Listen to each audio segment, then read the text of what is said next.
حضور کی محبت کی دلیل ہوگی. امام قرطبی نے لکھا ہے اللہ کی محبت کا کوئی دعویٰ کرے تو کیا دلیل ہوگی کہ یہ واقعی محب الہی ہے؟ تو کہا اللہ سے محبت کا دعویٰ کرنے والے کے لیے دلیل یہ ہے کہ وہ قرآن سے پیار کرے.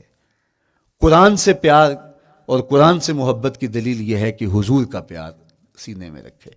حضور سے محبت کی دلیل یہ ہے کہ سنت رسول سے پیار کرنے والا ہو, اور سنت رسول سے پیار کرنے کی دلیل یہ ہے کہ بدعات سے اجتناب کرنے والا ہو. ہر وہ طریقہ جو میرے حضور نے نہیں دیا اس کو اختیار نہ کرے, اس طریقے کو اختیار کرے جو حضور علیہ الصلوۃ والسلام کا عطا کرتا ہے. تیسری بات عقل الحلال. یہ وہ بنیادی اصول ہیں جو ہماری زندگیوں میں اتر جانے چاہیے اور ہم ایک صالح اور خوبصورت انسان بن کے اس معاشرے کا حصہ بن سکتے ہیں.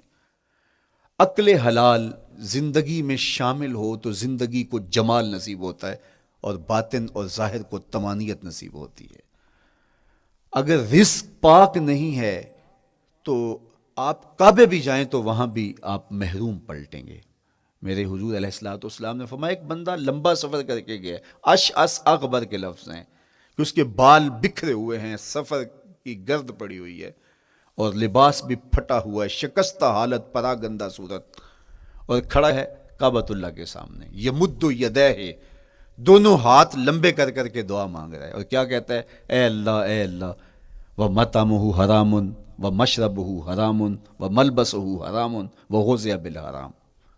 فرمایا اس کا کھانا حرام کا ہے, اس کا پینا حرام کا ہے, اس نے جو لباس پہنا ہے وہ حرام کا ہے. میرے حضور فرماتے ہیں بتاؤ اس کی دعا کیسے قبول ہوگی؟ اب لمبا سفر کاٹ کے حرم کعبہ میں پہنچے, غلاف کو پکڑ پکڑ کے دعائیں کر رہا ہے, لمبے لمبے ہاتھ کر کے دعائیں مانگ رہا ہے, ملتزم سے لپٹا ہوا ہے, حتیم میں سجدہ ریز ہو کے رو رو کے دعائیں مانگ رہا ہے, لیکن دعا قبول نہیں ہوتی. کیوں؟ اس لیے کہ اس کے پیٹ میں لقمہ حرام کا ہے, اس کے بدن پہ لباس حرام کا ہے. تو اسلام نے جتنا زور حلال کمانے, حلال کھانے اور حلال اختیار کرنے پر دیا ہے, تو ایک مومن اگر اسلام کے مبادیات سے بھی آگاہ ہو تو اس کی تو زندگی کے اندر جو ہے وہ حرام گھس ہی نہیں سکتا ہے, بلکہ وہ مشکوک سے بھی اجتناب کرے. چوتھی چیز کف الاذی. اپنے آپ کو ایسا بناؤ کہ تمہارے وجود سے کسی کو ضرر اور تکلیف نہ پہنچے. ہمارا اسلام تو ہمیں یہ بتاتا ہے کہ تم پیاز یا لہسن کھا کے مسجد میں نہ جاؤ کہ تمہارے منہ سے جو سمیل آتی ہے اس سے کسی کو تکلیف نہ پہنچے.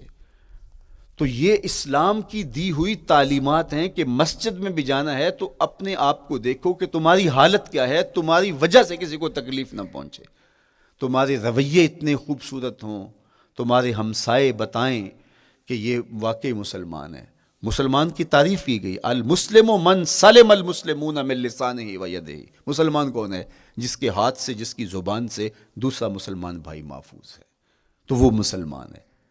اللہ اکبر. ہم یہ جو کہتے ہیں السلام علیکم, اس کو کہتے ہیں تحیت المسلم, مسلمان کا تحیت. تو اس میں اس کے معنی پہ غور کریں تو ہم اس کو ضمانت دے رہے ہوتے ہیں, السلام علیکم, تیرے اوپر سلامتی ہو. تو ہم اپنی جانب سے اسے ضمانت دیتے ہیں, میرے بھائی میری طرف سے تیری عزت, تیری جان, تیری آبرو سلامت ہے, اب میری جانب سے تو پریشان نہیں ہونا, میں تجھے سلامتی کی ضمانت دیتا ہوں. اور وہ آگے سے کیا کہتا ہے, وعلیکم السلام. میرے بھائی پھر میری جانب سے بھی تیرا سب کچھ محفوظ ہے. اگر سلام کا مفہوم اچھی طرح ہماری روحوں میں اتر جائے تو پھر ایسا ہو نہیں سکتا کہ ہم جس کو السلام علیکم کہہ دیں پھر اس سے ہم دھوکہ کریں یا اس کی آبرو پہ حملہ آور ہوں یا اس کے مال پہ حملہ آور ہوں جب السلام علیکم کہہ دیا. چونکہ جو ہمیں لفظ بولنے کے لیے کہا گئے ہیں اس کے پیچھے فلسفہ لفظ ہوگا. یہ پھول ہیں, ان کو دیکھ کر سبحان اللہ کہنے کا کہا گیا ہے. پہاڑوں کو دیکھ کے اللہ اکبر کہنے کا کہا گیا ہے. پہاڑوں کو دیکھ کے سبحان اللہ کہہ دیں اور پھولوں کو دیکھ کے اللہ اکبر کہہ دیں, ایسا کیوں نہیں کہہ دیتے؟ لیکن نہیں, اس لیے کہ جب پہاڑوں کو دیکھتے ہیں تو دل میں ان کی ہیبت پیدا ہوتی ہے. اتنے بڑے پہاڑ, سمندر کو دیکھتے ہیں تو اس کی ہیبت پیدا ہوتی ہے. اتنا بڑا سمندر تا حد نظر پھیلا ہوا, تو جب اس کی بڑائی پیدا ہونے لگتی ہے تو فوراً پلٹایا گیا اللہ کی بڑائی کی طرف اور کہا بول اللہ اکبر, یہ نہیں میرا اللہ بڑا ہے. اور پھول کو جب دیکھا تو اس کی لطافت کی طرف الجھنے لگے, کتنا خوبصورت ہے, درزوں میں کیسے خوشبو بسی ہوئی ہے, کیسے رنگ ہیں, کیسے جمال ہیں. اللہ اکبر. وہ کیا کسی نے کہا تھا نا کہ درزوں کی لطافت میں خوشبو نے اماں پائی, گل چیرنے والے نے کس شان سے چیرا ہے. تو کیا کمال ہے یار، کیا پتیاں ہیں، کیا رنگ ہے، کیا خوبصورتی ہے، کیا لطافت ہے. الجھنے لگے. کہا بول سبحان اللہ، یہ کیا ہے، جس نے رنگ بھرے ہیں وہ پاک ہے.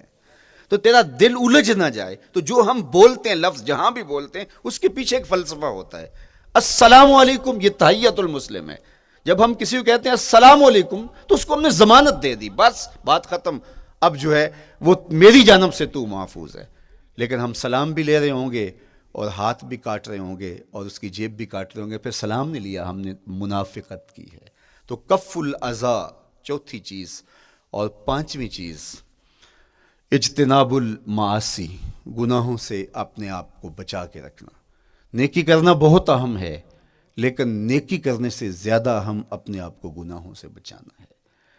چونکہ شر کی قوتیں ہمارے ساتھ جڑی ہوئی ہیں، اس لیے اپنے آپ کی حفاظت جب ہم کریں گے تو ہم ایک اچھی صورت میں آگے بڑھیں گے. اور